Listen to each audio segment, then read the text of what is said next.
Is up, all my cool cats and kittens?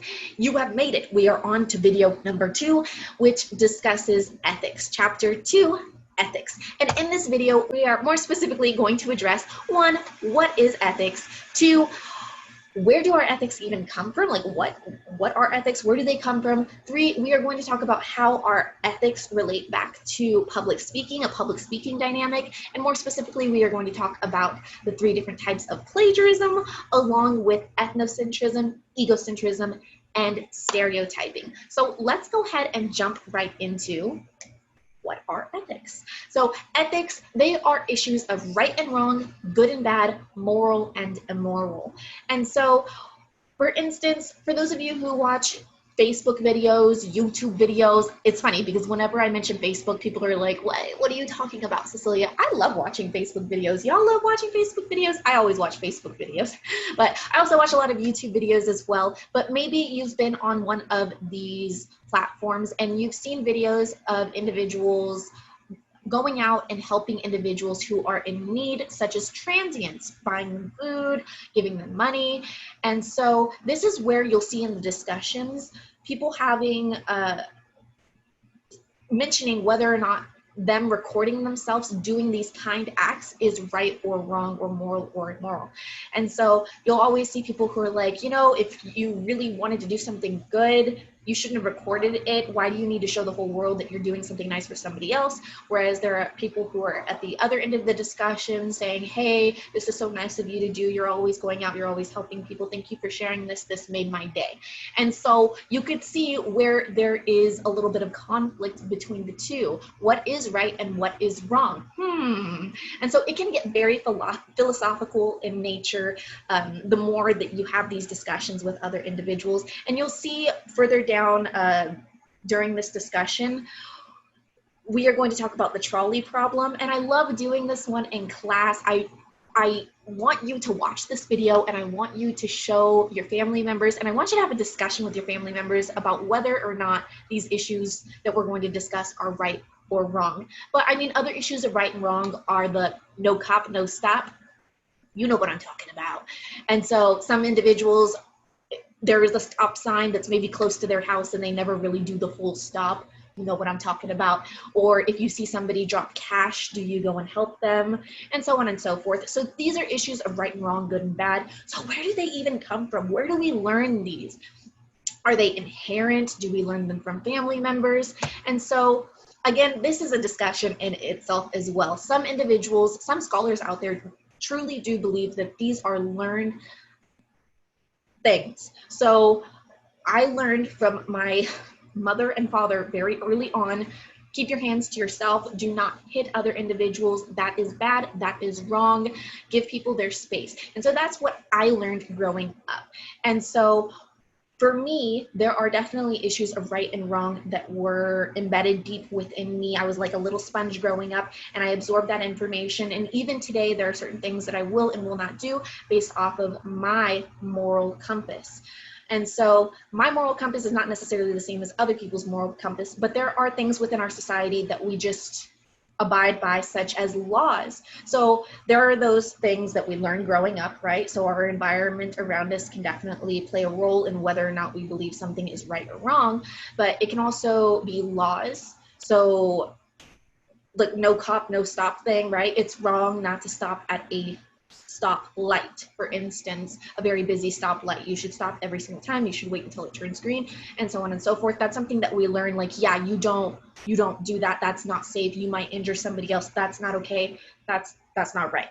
And so again, see, it can be our environment around us. I know some individuals truly do believe that it is inherent. It's something that's deep within inside of us as well. I've had many students state that as well. And, you know, I'm not here to disregard other people, but where do our ethics come from? Have a discussion about this with your family members. Is it something that is just based off of our environment around us, or is it something that's deeply embedded in who we are at birth?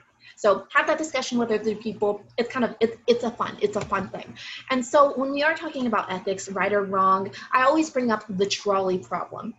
And I really enjoy showing this video because it really does show that individuals have different perspectives on issues of right and wrong, good and bad. I'm sure many of you have seen this within the past few months on social media. There are individuals who are at one end of the spectrum, whereas there are individuals at the other end of the spectrum, and then there's kind of the people who are in the middle there. And again, there are times where it's like, well, what really is right? What really is wrong? There are people who deeply, deeply, deeply believe this is wrong, and then there are people who deeply, deeply, deeply believe this is right, and then there are the people who are kind of somewhere in the middle. And we'll talk a little bit more about that when we're talking about selecting our topics for persuasion or persuasive speeches. But issues right and wrong, good and bad. So I would like for you all to watch this video. It gives you a situation where you must choose, like if you were in this situation, that's kind of what this video entails. So if you were in this particular situation, what would you do? The situation that is mentioned in this video is if you were standing next to a lever and a train was coming and it was going towards a group of individuals working on the track. And if you pull the lever, it can go off on a different track and it would kill, instead of 5, 1. So again, if it's going on the track, it would kill 5 individuals, but if you pulled the lever, it would go off the track and it would just kill 1 individual. So what would you do? Would you pull the lever to save 5 people's lives? Or would you just leave it? You're like, no, oh, that's wrong. I should not touch the lever. This is always a fun discussion to have with anyone, whether it's in class, whether it's with your significant other, your family members. Have this discussion. Is it right or wrong to pull that lever? Why or why not? And the answers, I tell you, will vary. And you might be so strongly set on, no, you don't pull the lever, or yeah, of course you pull the lever. So please do watch this video. This might even be a quiz question later on related to this. And you'll notice that your answers might vary depending on the situation, because they give you that one, and then right immediately afterwards, they give you a second situation that is somewhat similar in nature. And that's when you'll see utilitarianism come up, the greatest good for the greatest number of people. All right, so watch that video. Let's go ahead and move on. Oh no, it's gonna play it. I don't know if it's gonna allow me to. Okay, y'all watch that video. Okay, so moving on, we have the 3 types of plagiarism. So where do we actually see this in public speaking itself? So plagiarism, y'all already know, you've seen it in my syllabi. Please, please, please do not plagiarize. Do not copy and paste information. We'll talk a little bit about that later on ways to avoid plagiarism. But let's first go through the 3 different types that we can see. So first we have a global plagiarism. So this is stealing a speech entirely from a single source and passing it off as one's own. So this would be, for instance, you paying someone to write your essay and then you putting your name on it, and then that's it. Or you reusing work that you've previously used in another class. That is still, that's global plagiarism, right? The whole thing is not your own. You're just stamping your name on it and you're like, there you go, that is it. I don't normally see this. I know that it does occur, unfortunately. I don't normally see this, but it is a thing. It unfortunately does happen in academia, and you all know, you're aware of like the repercussions of plagiarizing in itself. So this is global plagiarism. Next, we have patchwork plagiarism. And this is very important, especially because you all are going to be writing your own outlines, and it's important to avoid these. So more often than not, I particularly see patchwork plagiarism. So stealing ideas from 1 or from 2 or 3 sources and passing them off as one's own. So this is kind of like your outline, and you're going through and you copying and pasting information from 2, 3 different websites and composing an entire outline from all of these different websites, and none of it's really your own. So think about patchwork plagiarism as like the Frankenstein of plagiarism. So over here you have one website, over here you have another website, over here's another website, and that composes your entire outline or your essay. That's what patchwork plagiarism is. And then finally, you have incremental plagiarism. This is the most common type of plagiarism. So it's failing to give credit for particular parts of a speech, outline, so on and so forth, that are borrowed from other people. So this would be like copying and pasting a quote and then forgetting to go back and put quotation marks around it, or forgetting to put the author's name. So this is what we more often see. This is kind of like the accidental plagiarism, but again, it's something that needs to be avoided, because copying and pasting information and then forgetting to go back, it insinuates that these are your words. So I am reading your outline at face value, and then if I go through the plagiarism checker and it shows that a bunch of information is copied and pasted, that's not good. So rewording things, and that's what we're talking about when we're talking about how to avoid plagiarism.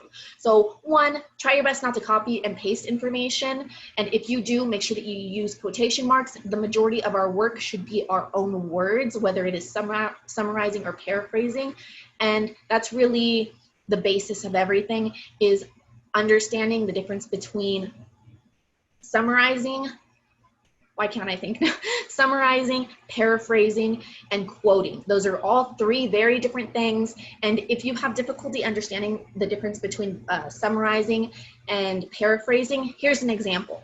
You go and watch a movie, right? You watch a movie at home, whatever. And then somebody asks you, Cecilia, what was that movie about? And then you go through and you refer to the plot. You're not saying word for word what each actor said, right? You're going through and you're summarizing the movie to the person. You're letting them know, hey, this is kind of generally what happens. And that's what you would do. You would read an article and then you go through and summarize it inside of your outline or in your paper. Paraphrasing, it's rewording like a sentence. So if you see a sentence and you're like, oh, I really like this, but let me try to put it in my own words, it might be somewhat similar in nature, but you're rephrasing it again in the majority of your own words. So if I were to go to that website and read it, it would be somewhat similar. You're still citing the source. You're still letting me know, hey, I got it from this source according to Johnson 2016, blah, blah, blah, blah, blah.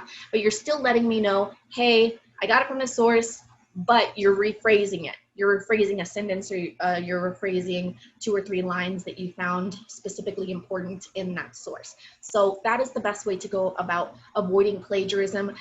In your syllabus, I do provide a small link that discusses the difference between summarizing, paraphrasing, and quoting. So that is there for you as well. Okay. And so moving on, how else are ethics related to public speaking? So first and foremost, we have ethnocentrism. And this is the belief that one's group or culture is superior to all other groups or cultures. Second, we have egocentrism, more concerned with things that directly affect oneself. And I've found that a lot of people tend to have difficulty distinguishing the difference between ethno and egocentrism. So egocentrism, you're just concerned about you. Ego, like me. It's all about me, okay? Me. How does this affect me? That's what egocentrism is. Ethnocentrism is the belief that your own or one's group or culture is superior. That is a key word there. I am better than you. My cat is just gonna be doing whatever she wants to do. Isn't she beautiful? Don't you just love her? Okay, sorry, moving back. So ethno, remember, I think I'm better than you. And then egocentrism is like, I'm not even concerned with you. It's all about me. And so that's the difference between the two. Girl, this is what we're talking about when we're talking about noise. This is external noise at the moment. Chapter 1. Okay, so last but certainly not least, we have stereotyping, honey. Last but certainly not least, we have stereotyping, and this is overgeneralizations of a group of people. And so we gonna move her. I know I know, baby. Okay, I'm sorry. There you go. I know. She likes to talk a lot. Okay, and last but certainly not least, we have stereotyping. And so these are generalizations about a person or a group of people. And usually, I am so sorry. And usually when I do have this discussion with students, we talk about age. And this tends to come up a lot. A lot of individuals tend to be stereotyped because of their age, whether it's at work or with their family members, like, oh, you're just a kid, you don't know what you're talking about, and so on and so forth. So I've definitely experienced this as well, being a young looking instructor, and it happens. And it doesn't make you feel good. Let's just be honest. When people stereotype you, when they are egocentric egocentric and ethnocentric, it doesn't make you feel good as an audience member. It doesn't make you feel good as a recipient of that. So when you're speaking publicly, it's really important to be mindful of the language that is used, because if you isolate your audience, if you make them feel nasty and like if you insult your audience, they're not going to want to listen to you. Nobody's going to want to listen to you. And so just be mindful of ethnocentrism, egocentrism, stereotyping, because you want to come across as likable. Let's just be honest. If you are not likable, if we can't, in essence, trust you in any way, we're not going to want to listen. We don't want to listen to your presentation. We don't want to listen to what you have to say. If you insult me, if you insult like my background, my upbringing, what makes you think that I'm going to want to listen to you, right? And so this is what we're talking about when we're talking about ethics, things that are good and bad, right and wrong. And so in public speaking, these would be considered not good at all. So moving on, let us review. So first we talked about what ethics are, and then we talked about where do they come from. This is a fun discussion. We also talked about the trolley problem. Talk about that with your family members, okay? Third, we talked about the 3 different types of plagiarism, and then we talked about ethnocentrism, egocentrism, and stereotyping.